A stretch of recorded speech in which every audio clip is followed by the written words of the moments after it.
Famous study point में आप सभी का स्वागत है। आज हम लोग फिजिक्स के आज हम लोग फिजिक्स के एक बहुत ही इम्पोर्टेंट टॉपिक का अध्ययन करने वाले हैं। जैसा कि आप लोग ने थंबनेल में देख ही लिया होगा, फिर भी हम आपको बता देते हैं कि आज हम न्यूटन के गति का अध्ययन करेंगे। और एक और बात बता दें कि जो ये पीडीएफ जो हम यहाँ पे प्रोवाइड कर रहे हैं, जो आप लोग देख रहे हैं, पूरा न्यूटन के गति के नियम का विश्लेषण किया गया है।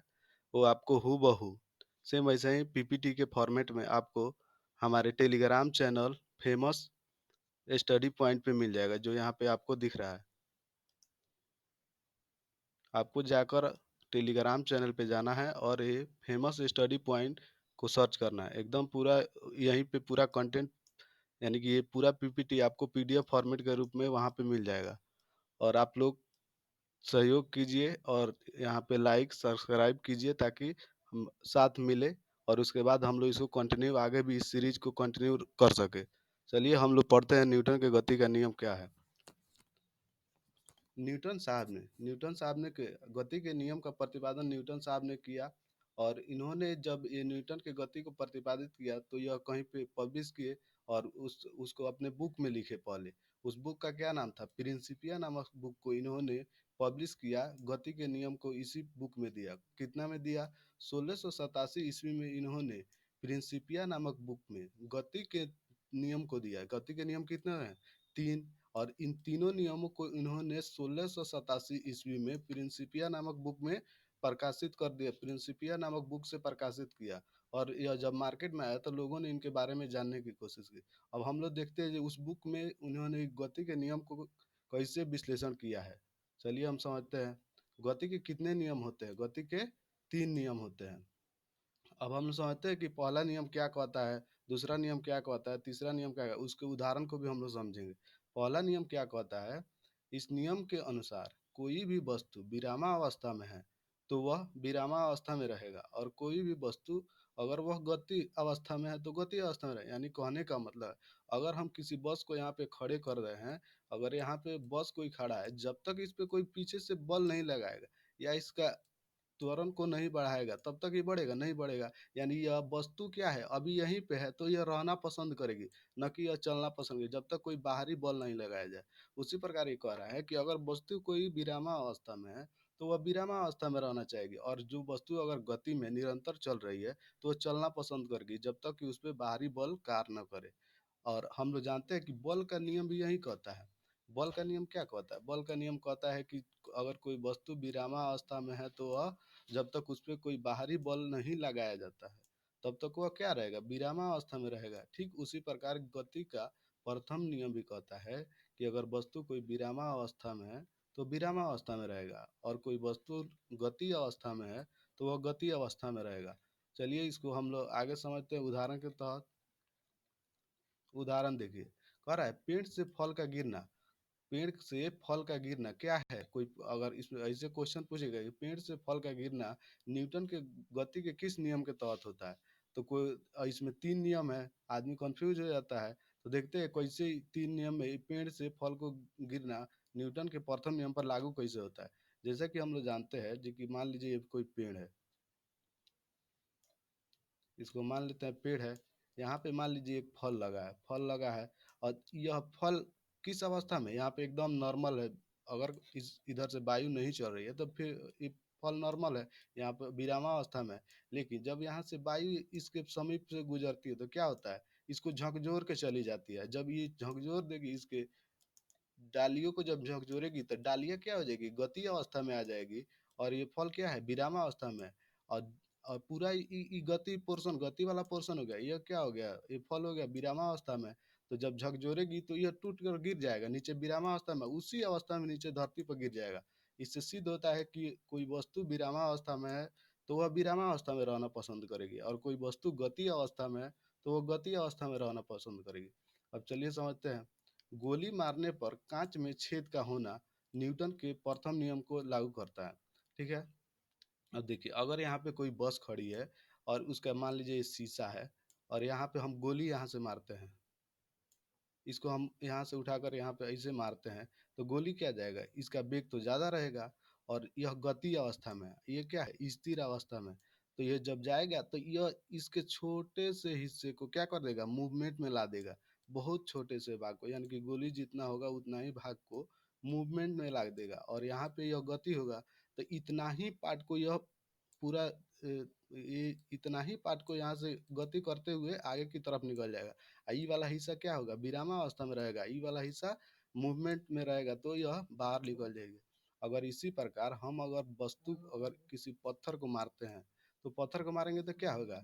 ये पूरा हिस्सा जो है पत्थर मारेंगे तो इसका आयतन बड़ा है। अब यहाँ पे जाएगा, पूरा आयतन छेकेगा, यहाँ से इतना बड़ा आयतन छेकेगा, और जब आयतन छेकेगा तो यह पूरा मूवमेंट में आ जाएगा, जिसके चलते यह नहीं हिल पाएगा, यानी कि पूरा मूवमेंट करेगा और इसको चकनाचूर कर देगा। तीसरा उदाहरण क्या है?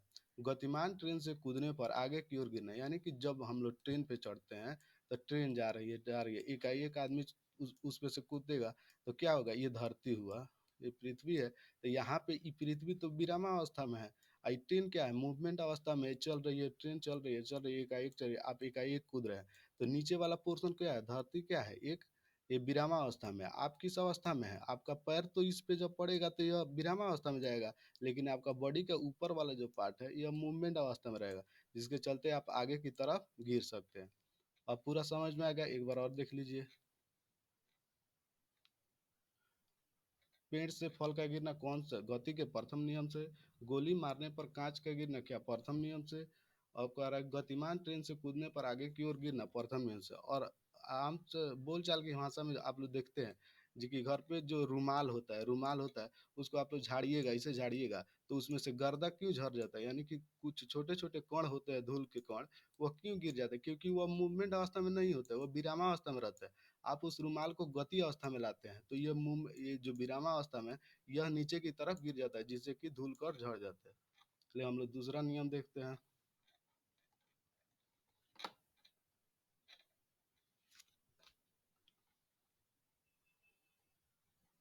दूसरा नियम क्या कहता है, आप समझते हैं? न्यूटन के गति के दूसरा नियम क्या कहता है? कहता है इस नियम के अनुसार किसी वस्तु पर इस नियम के अनुसार किसी वस्तु पर बल की दिशा में कार्यरत बल, यानी बल के दिशा में ही कार्यरत बल वस्तु के संवेग परिवर्तन के वस्तु के संवेग परिवर्तन के अनुकर्मानुपाती होती है। अनुकर्मानुपाती है, यानी कहने का मतलब एफ प्रोपोर्शनल देंगे यहाँ पे। एफ समानुपाती क्या हो जाएगा? पी संवेग में परिवर्तन की दर, तो पी एम भी होता है। तो इसको जब सॉल्व करेंगे तो आपको क्या मिलेगा? ए बराबर एम ए मिल जाएगा। ये क्या है? बल का क्या हो गया? आपको सूत्र हो गया। तो हम लोग जानते हैं कि बल का परिभाषा हम लोग को कहाँ से मिला था? बल का परिभाषा कहाँ से मिला था? बल का परिभाषा न्यूटन के फर्स्ट लॉ से मिला है हमको। और बल का जो फॉर्मूला अगर पूछेगा, बल का फॉर्मूला कहाँ से मिलता है? तो सेकेंड लॉ से मिलता है, न्यूटन के द्वितीय नियम से मिलता है हमको। इस उदाहरण से समझते हैं। कैच पकड़ने समय खिलाड़ी द्वारा हाथ को पीछे का खींचना।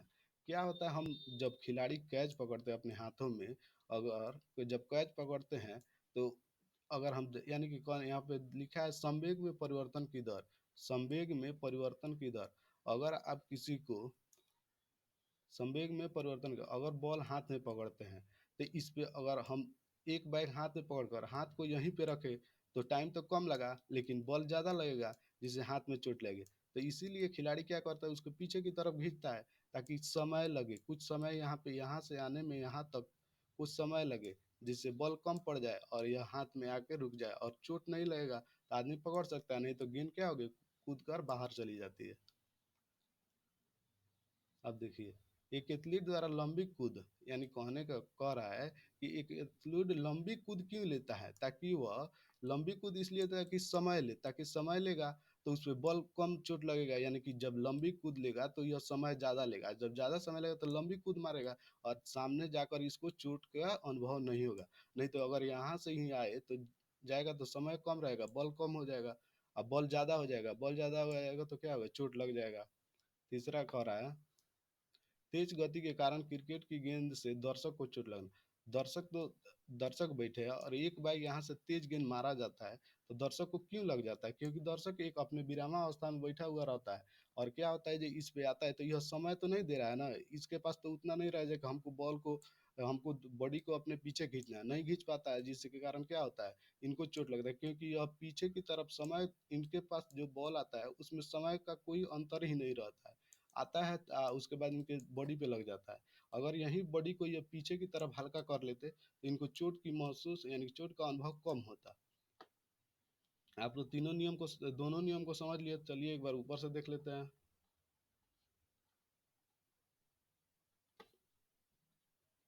चलिए इसको मिटा देते हैं।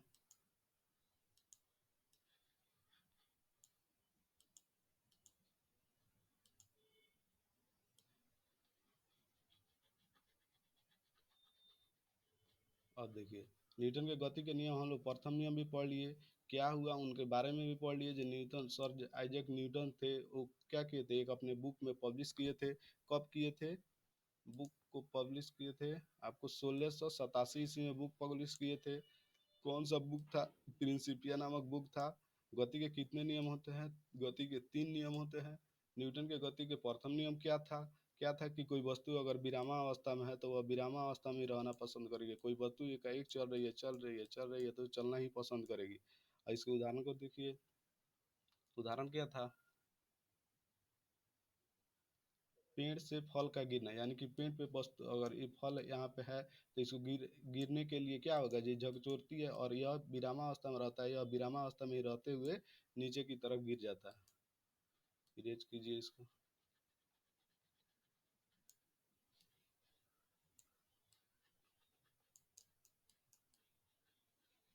दूसरा क्या है? दूसरा उदाहरण है गोली मारने पर कांच का छेद का होना। यानी कि जब हम गोली मारते हैं तो क्या होता है, ये बहुत ज़्यादा गति में रहती है जिसके कारण अपने गोली के द्वारा आयतन जो छेदता है उसको पार कर जाती है। वहीं पत्थर मारते हैं तो क्या होता है, यह ज़्यादा आयतन छेदती है और ज़्यादा हिस्सों को गति में ला देती है जिसके कारण यह चकनाचूर हो जाता है।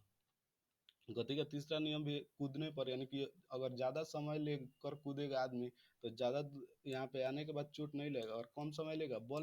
यहाँ पे अगर समय ज़्यादा रहेगा तो बल कम लगेगा जिससे चोट का अनुभव नहीं होगा। दूसरा नियम क्या कहता है? संवेग में परिवर्तन की दर। संवेग में परिवर्तन, इतना ही याद रखिए, संवेग में परिवर्तन के दर को क्या कहते हैं? सेकंड लॉ कहते हैं। अब इसमें क्या है, सेकंड लॉ में क्या है, बल का परिभाषा मिलता है कि नियम? बल का नियम मिलता है। सेकंड लॉ में क्या मिलता है? बल का हमें नियम प्राप्त होता है। बल की परिभाषा कहाँ से प्राप्त होती है? लॉ से, फर्स्ट लॉ से बल की परिभाषा प्राप्त होती है। एफ बराबर एम में कहाँ से प्राप्त होती है?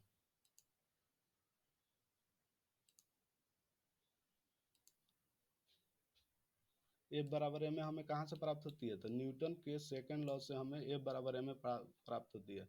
अब चलिए, कैच पकड़ते समय खिलाड़ी द्वारा हाथ को पीछे की तरफ खींचना क्यों क्यों होता है? तो सेकंड लॉ के कारण। और उसके बाद तेज गति के कारण क्रिकेट की गेंद से दर्शक को चोट लगना क्या है? सेकंड लॉ है, ताकि वो अपने बॉडी को ज़्यादा समय नहीं पीछे की तरफ नहीं खींचते जिससे समय कम रहता है और बल ज़्यादा हो जाता है। एक इतनी लंबी कूद भी समझ गए। चलिए हम यहाँ पे अब वीडियो को समाप्त करते हैं। और एक बात, हाँ, इसका पीडीएफ लेने के लिए आपको कहाँ जाना है? तो फेमस स्टडी पॉइंट के